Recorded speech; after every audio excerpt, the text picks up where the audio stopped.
चाहते कि जमती कि लेडीज मैंने अबिका खरा दिन आसला अधिका थाई फैट हबार जमी घसी होगी रैसेस पड़ी था।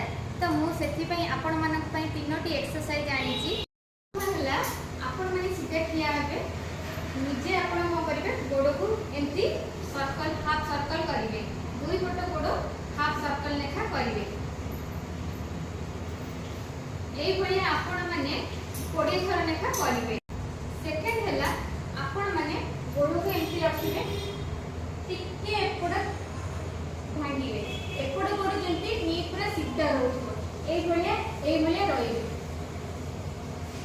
फिर एपटे बुली जीवे फिर एपटे करेंगे नी पूरा सीधा रोथुबो ए भलिया करिवे।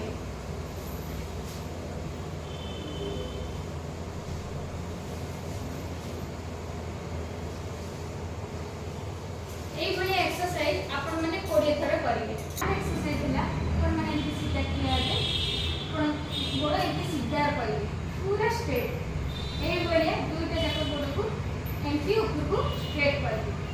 ए भलिया एक्सरसाइज आपण 20 थर करिवे देखिए आपणकर थाई फैट कमिया भी लगे। मॉर्निंग रे आपण माने ए भलिया एक्सरसाइज 20 थर लेखा करेंगे 3टा जाक सेट आ इवनिंग रे जदि न करि पाइले इवनिंग रे ए 20 थर 3टा जाक एक्सरसाइज करेंगे देखिए आपणकर थाई फैट कमिया भी लगे आ प्रत्येक दिन सकाळे ना तो इवनिंग रे करि परिबे। भल लगी ए भलिया टिप्स पे मते फॉलो करिवे।